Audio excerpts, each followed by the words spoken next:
You already know it's Jessica Dime checking in, and I just jumped off the porch with Dirty Glove Bastard.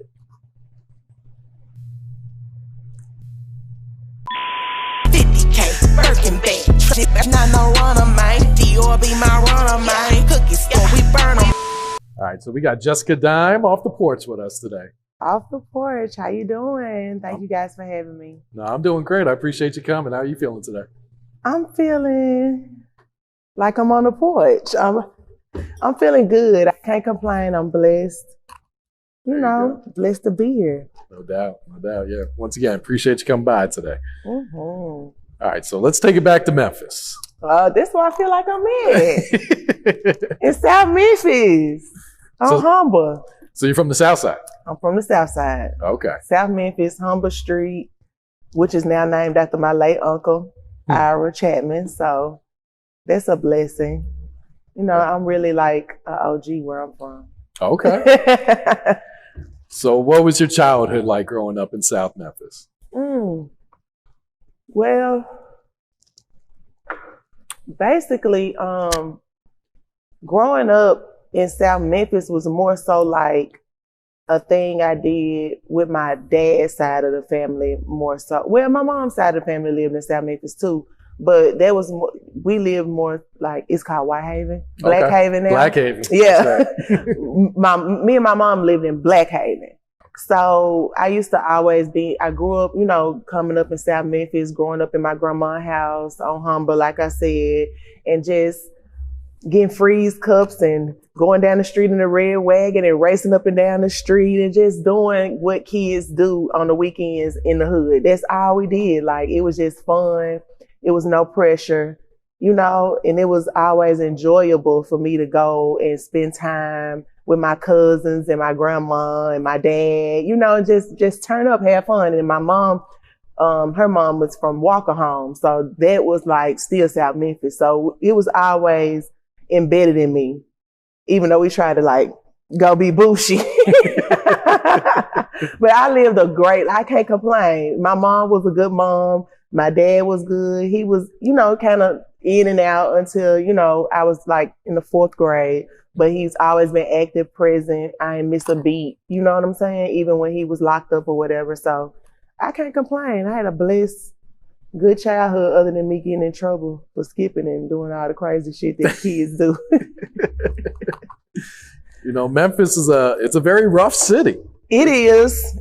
It is. Still to this day, it's kind of hard. It's like if you can make it in Memphis, you can make it anywhere in the world. You know, because Memphis is like, it's a lot of love in the city. I'm not gonna sit there and say it's all hate, but you know, we come from a rich environment where everybody just crawling and trying to get out and trying to do better and trying to be bigger. So it's kind of like you kind of hit people on the way. You know, like it should be more picking them up on the way instead of like stepping on people on your way up, I feel like. And that's what Memphis, I feel like, we got to do more of embracing each other and just trying to support each other and stop arguing and fighting and shooting and all of this stuff. Cause it's like, that ain't gonna get you no money at the end of the day. We all respect each other. Everybody from Memphis know we don't play no games. We don't play. We gonna do something. We gonna shake something. So what point are we trying to prove? You know, I wish it was more unity in the city. That's all. Yeah. What would you say is one of the biggest life lessons you learned while growing up there? Making easy money, pimping hoes in style. No, I'm just kidding. No, I would honestly say, like, growing up in Memphis, being real, like being yourself, being authentic, and just being true to yourself is mostly what I learned growing up in Memphis. Just being you. Mm-hmm. And what would you say is one of the biggest obstacles you had to overcome to make it here today? Staying out of jail. Staying out of trouble. Staying out of jail. When it comes to anything, like, because Memphis is so small that whatever you do is going to be an eye on you. It's going to be, if you're driving a nice car, they're going to know who you are. If you're doing anything, you got to be low key, kind of like in Memphis. And I was always a stunt. I want to have a pink car. I want to drive around the city. I want to drop the top. I want to do it all, you know. But, you know, as me progressing and getting even more into my career and getting more money and growing up and having a kid, those things aren't important to you. So, you know, staying out of jail has been the most important thing and being low key in Memphis, you know? Staying at the way. That's what we call it. Stay at the way. Staying at the way. So have you been to jail? Have you been arrested? I have. I don't want to talk about it. But no, I'm just playing. I don't care. I'm an open book. Yeah, I've been to jail a couple times. But, you know, not recently, but in Memphis, yes. Gotta get out of there. So how'd you end up in Miami? Oh, wow. So I was in Memphis and, you know, I was doing what I normally do. I went to college. I went to Lamar and I went to University of Memphis, both colleges. And I had a hard time. I always liked to know what was being learned and studied, but I never really wanted to go to class, you know? So I was smart, and I am smart, but I have a problem with structure and authority. So one of my homegirls, she was already in Miami and she hit me up and she was like, you know, I wasn't dime yet. She was like, you know, Jessica, we in Miami and we getting money down here. It's like crazy. Like, you won't even believe you could come down here and make so much money. And I was like, make so much money doing what? And she was like, we dancing in the club. I said, dancing in the club? Girl, you know I'm not finna do no dancing in no club now. And she was like, listen, don't nobody know us down here. It's free for all. Nobody cares. It's money. Just come check it out. I fly you down. I said, wait a minute now, free flight? Free vacation. Free vacation, whether I dance or not, I'm going. So this is my friend Kim, and I love her. We still cool to this day. And she flew me down. Her and another one of my friends, Crystal, was already down there. And we went to this hood club. She was working at this hood club, Take One. And I went to the club and I was like, woo, girl, you know, she was like, I'm telling you, don't even judge it for what it is. I'm telling you, you're going to get some money, friend. She called me friend. You're going to get some money, friend. I said, friend, I don't know, friend. I said, what? They were like, what's your stripper? Are you going to dance? I said, I tried, you know, I'm going to see what I can do. And they were like, well, what's your name going to be? I was like, I don't know what my name going to be and all that. So she gave me the name, Dime. She said, her name going to be Dime Piece. I said, you had it in your mind, right? You had that figured out when I was on the plane. So I end up going by the name Dime Piece, dancing at night, making a whole lot of money. And I really never turned back from there. I went home periodically, but pretty much the whole time I was in Miami dancing. And that was before King of Diamonds and everything. I started out in the hood, Take One. And I love Miami. It was such a good experience. Yeah. For me. How did that first club compare to the clubs in Memphis? Oh, I never would dance at the clubs in Memphis. You know, even though I like to go and hang out at them, I would never dance there because it's home. You know, I don't want nobody coming in, looking at me. Even though they used to come all the way to Miami just to see me. You know, especially when King of Diamonds opened. Oh my God, they was flooding from Memphis coming in asking for me. I'm like, I don't know these people. What are you talking about? But yeah, it's totally different. The clubs in Miami and the clubs in Memphis, totally different. But one thing about Memphis, we party. In the regular clubs, it's partying, it's dancing, it's jumping up and down. It is a vibe, period. It's a vibe in Miami too, though. A big vibe.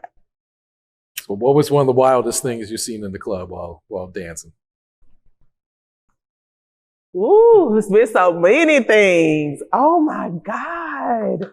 Like, be more specific. I seen so much shit. Like. What sticks out to you?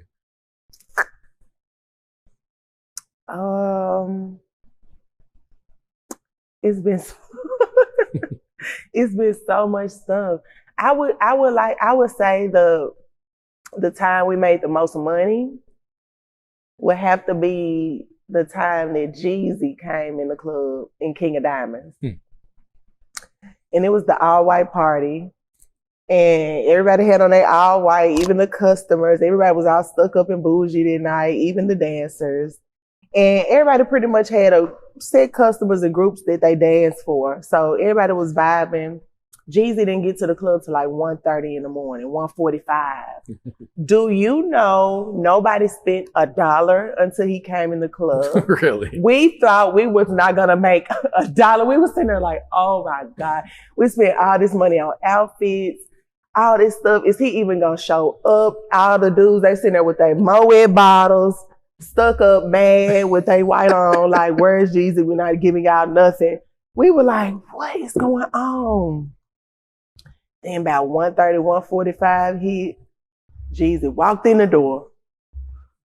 All white everything started playing. It looked like snow coming from the ceiling. Do you hear me? It was money everywhere. And he didn't throw $1. Not to knock him. He didn't have to. Like, it was like they was saluting him when he came in. Like, they was like waiting with their wands on the side. Like, I'm not throwing them till Jeezy comes. I don't care. Naked bitches, we don't care. We don't care. Get naked, bitch. We not giving you shit till Jeezy get here. So we was like, shit. But once Jeezy got there, it was like, I never seen that much money in one building at one time. Even now, everybody talking they making it right. I ain't seen it. It ain't nothing to me. We were standing up on top of the chairs, not even dancing, looking across the room like, do you see this money, bitch? The girl, Crystal, who I came to Miami with, she was dancing across the club from me. She said, sister, look at this money. I said, I see it. Oh, my God. So that has to be the night that stuck out to me because everybody in the club left there with thousands. All the girls left there with thousands. It was a memorable night. It was no drama, no mess. It was fun. I mean, Jeezy had the lady, she was a midget that worked at King of Diamonds. She was dancing for him the whole night because no girls were available. All the girls was dancing for the niggas with the coins. So we were busy. Jeezy understood. He was dancing the midget. He even looked up when he walked in like, what the fuck is going on? But that's it. That's the most memorable night. I bet you bitches can't talk about that. History.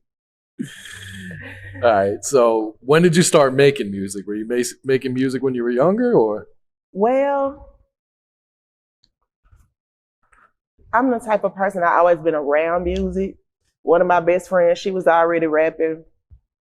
I would go to the studio with her and I'd be like, no, start rapping as soon as the beat come in. Like, say this, say that. And I kind of took on like a manager type of thing with her because I feel like I was more a money chaser at that point in time. So, and this was before Miami and all that. Then I moved to Miami and I started dancing and I danced at King of Diamonds. And when I was dancing, this guy, he was a bouncer. He came up to me. He did music on the side. And his name was Valentino. He came up to me and he was like, Dime, have you ever thought about like being a rapper? And I said, a rapper? I mean, what do you mean? Like, cause I was doing videos and stuff like for different rappers like Trina, Rick Ross, Gucci, all them. And the only reason I started even doing videos is because they started saying they'll pay me to do the videos. So I was like, the only person I really did free video for was Trina because that was my friend. But other than that, I wanted money. So when I said, I used to always look down at video girls like, I don't do no video, but then they started saying money. So I was like, I can go before I come to work. You know, I'll be there, you know. So it made sense because it was money and I wasn't doing a lot of twerking and doing a lot of that in the video. I was more so modeling in the videos. So that was happening. And then me working at KOD, I would make a lot of money without really doing a pole trick because I knew what songs to dance off of. I knew when the beat dropped to go and start twerking and shaking that ass. I just knew it was a vibe. So I made money without really breaking a sweat. You know what I'm saying? So they would throw the money on, and he was like, you don't really do nothing but rap the song when you're on stage. Like, that's all you do, and you make all the money. I don't understand. So you need to try to rap. And I was like, I tried. So it was a studio right across from, it was King of Diamonds then Tootsie's, and it was a studio right across from Tootsie's, and he was going there doing stuff. So he said, why don't you come by and get some studio time and see just how you sound? And I did it. I said, well, I ain't finna do this shit if I can't write it now. I got to see if I can write some shit first. So I sat there and I wrote a freestyle to one of Rick Ross songs that was hot back then. neighborhood supermodels, we the real stars. That's what I said on mine. So I was like, let me try to see if I can write some shit. So I wrote it, then I went to the studio, dropped it, and it sounded good. So I was like, wait a minute, I might be onto something. And I started like just going to the studio, studying it, writing more. Then I started doing my own original beats. And my first song was called Hustle. And I ended up putting it out. And then I started putting out stuff around the city and people was hearing about it. And next thing you know, Flo Rida reached out to me and said he wanted to sign me. And music, you know, it's been like, I'm not turning back from there. You know, how are you a stripper, start rapping, and in less than 6 months, you get signed by a major dude, you know what I'm saying? It don't matter what nobody else think, really. Yeah. You know what I'm saying? I got to keep going, period. So were your friends and family surprised when you popped up and you were rapping? Yes. I think everybody in the whole city and anybody that knew me, because you kind of think I was already doing like videos, and I did a lot of good big videos. So people knew me. For me to start rapping, it was like, oh, okay. It wasn't really a lot of female rappers rapping at that point in time. So it was like, oh, okay. It didn't get quite embraced right away, but it was like, I don't care. I never really care, because this is what my path is, and this is what I feel like I want to do. This is what makes me feel good. This is what I know how to do. And, you know, that's what I'm going to do. It was brought to me for a reason. Yeah. And what's your thoughts on, you know, female rappers finally getting the respect and finally getting some shine these days? I love it. I'm so proud of everybody. Like, I sit there and I don't pay attention to nothing negative. You know, I look at all the positive things they're doing, and it motivates me. I'm like, oh, wow, this is great. Because at one point in time, they wouldn't even look twice at what a female rapper had to say, only maybe one or two, you know, but now it's like a whole lot of us, and everybody's embracing each other, doing songs together, just like the guys do. It should have been like that. Like, why do girls gotta just be them? Girls should been had labels and been doing songs together and all of that. I love that. I've never been a hater. It's not a hater bone in my body. For what? Then you just hear me say, I grew up good in Memphis. You know, I live good. I don't have a reason. I've been blessed. So I love to see them doing their thing, being blessed and just doing what they love to do. I love it. So when did you move to Atlanta? Love and hip hop. Okay. When I got on Love and Hip Hop, I moved to Atlanta, and I really pretty much been in Atlanta since, because I love Atlanta. I do. How'd you get on the show at first?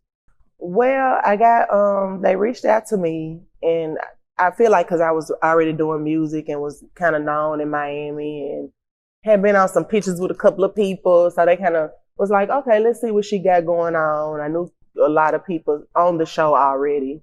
So they reached out, and I did an interview, and they liked me, and they reached back out, and it was on ever since. How would you describe your experience being on the show? I would say this.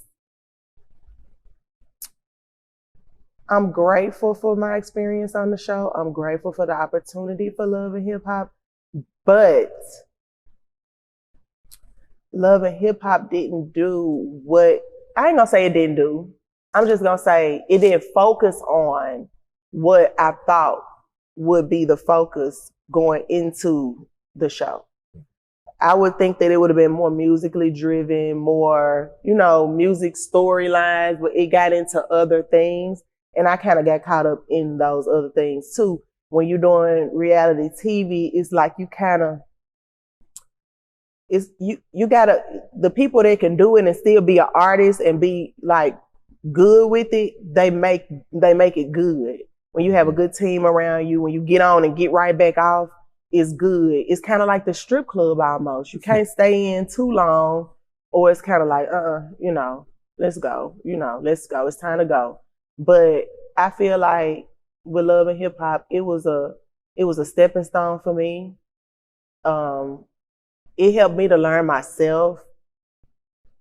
Some of my greatest life moments happened on the show. I got engaged on the show. I had a baby on the show, you know, so I can never complain about it. But I just wish it would have been more focused on me as an artist more so than me here, there, drama, this, that, and the other. Yeah. Would you do TV again? Oh, absolutely. I love TV. I love TV. I love filming. I love the whole setup. I love this shit. You know, this is my thing.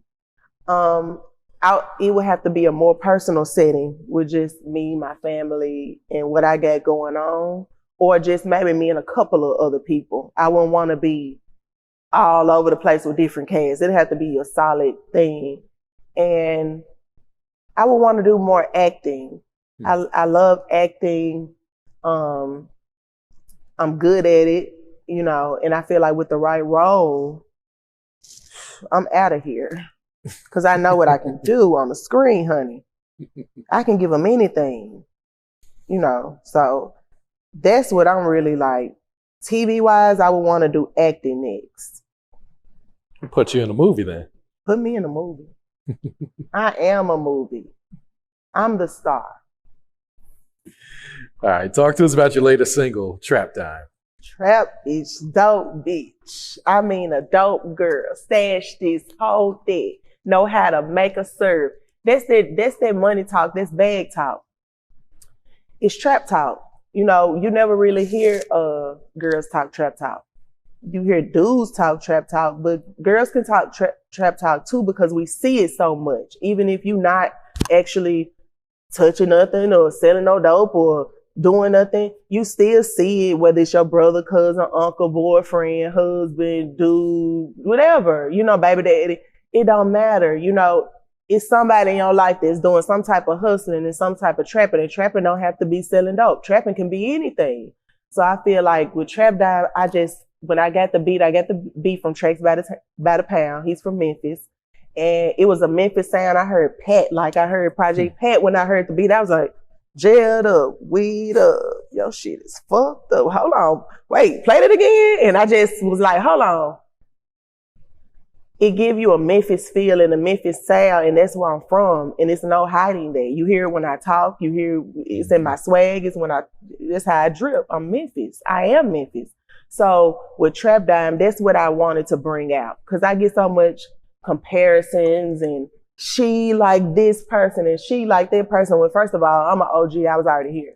Second of all, I'm from Memphis. It's not it's not nothing like that, you know? So I just felt like I wanted to cater to the bitches that's out here grinding in the streets every day, that's doing regular shit, hustling and all that type of shit.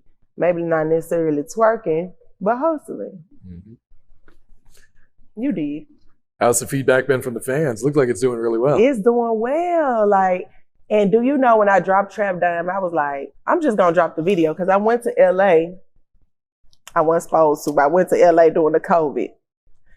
And I went out there and I was like, I ain't got shit to do. Like, everything's closed. This is whack. So I just called the video people and hit my guys up, twin from they out there in LA, but they from Memphis. And I was like, I want to shoot a video, y'all. And they were like, let's do it. And we just shot the video. I put the video out, not even putting the single out on Spotify, on all platforms, none of that. Just throw the video out like a fool. And I'm like, I don't know what it's going to do. I just want to put it out.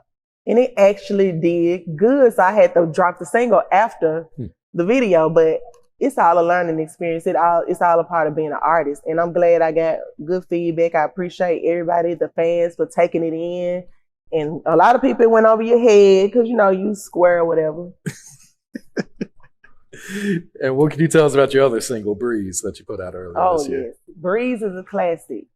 Breeze was a record I actually did like late 2019. And then I shot the video in Memphis when I went home for a show on New Year's Eve. So I shot that, and then I worked with Zilla Super. That's who did the beat for Zilla Super and Bang Boom and Beats. They both collabed on the beat. And I just heard it. I was like, that shit is dope. This is out of here. So come from the South, they label you savage. That's just how I felt when I heard the beat. Cause it's like, I'm from the South. I ain't from New York. I ain't from LA. I'm not from there. Not knocking it, but when you come from down in the dirty, it's like you almost got to like dig out the dirt up and get your way up. So that's what I feel like when I drop Breeze. I feel like they label you savage. They label me a savage when I got on Love and Hip Hop. They label me a savage when I got in King of Diamonds. You know what I'm saying? They label me a savage when I stepped in Take One. Everywhere I go, they label me a savage. So I just felt like that. And with the video, I just let it do what it do. I just let the video do, like, I told him I just wanted it to be me getting ready for the club. That's what it was. It was me getting ready to go to the show. Mm-hmm. It was all of it. And when I got there, he filmed it. And it was just, that's what it was. I came back later and did a few little ads in, but it was pretty much what it was.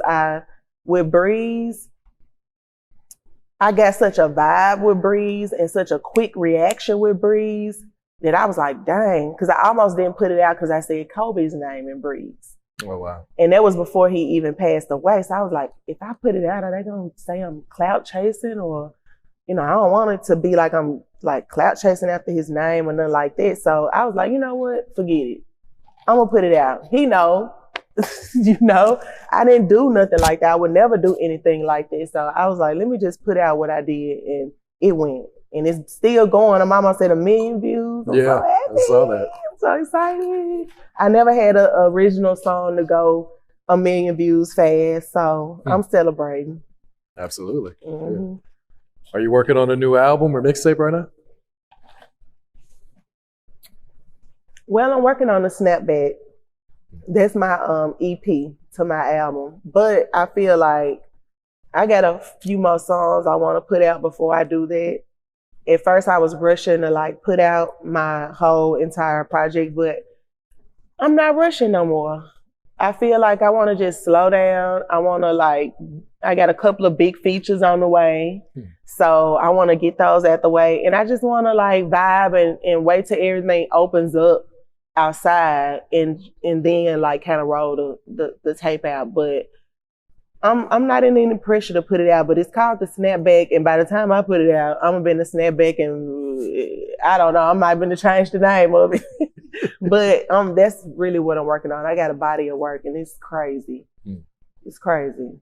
But I'm trying to pick my next single now. Okay. All right. So what has being a mother taught you about life? That I didn't know shit. Everything is so different now. Being a mom, everything is all about her. All the decisions I make are about her.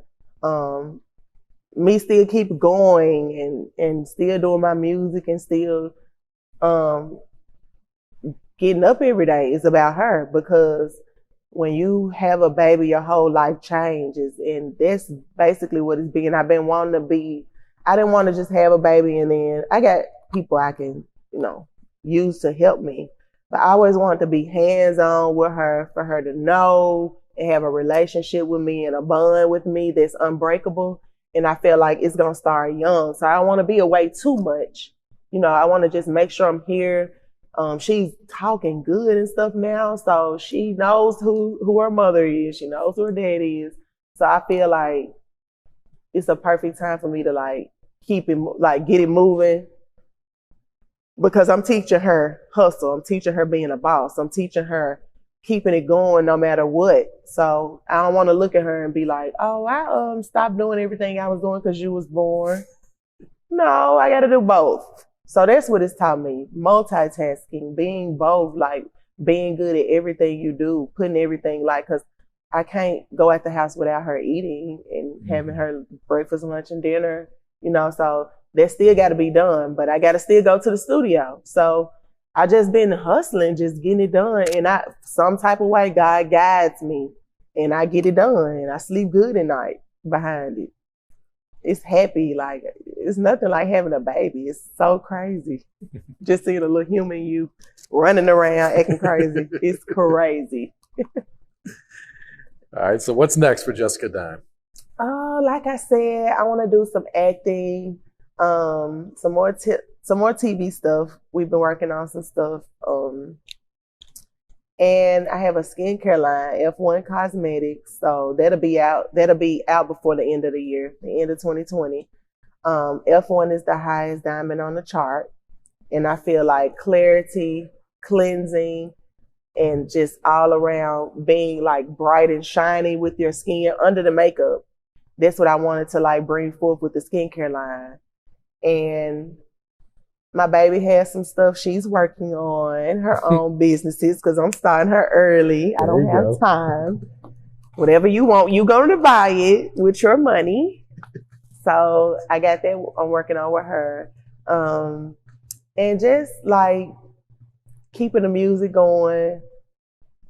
I got a big secret, but I can't say it yet. But I'm working with, we got a big announcement coming up for me, music wise, that I feel like is gonna be great, So just be on the lookout for that. It's gonna be huge. 50K, Birkin bag, trap bitch, not no runner, man. Dior be my runner, man. Cookie store, we burn 'em, man. Cello burning, fat ass.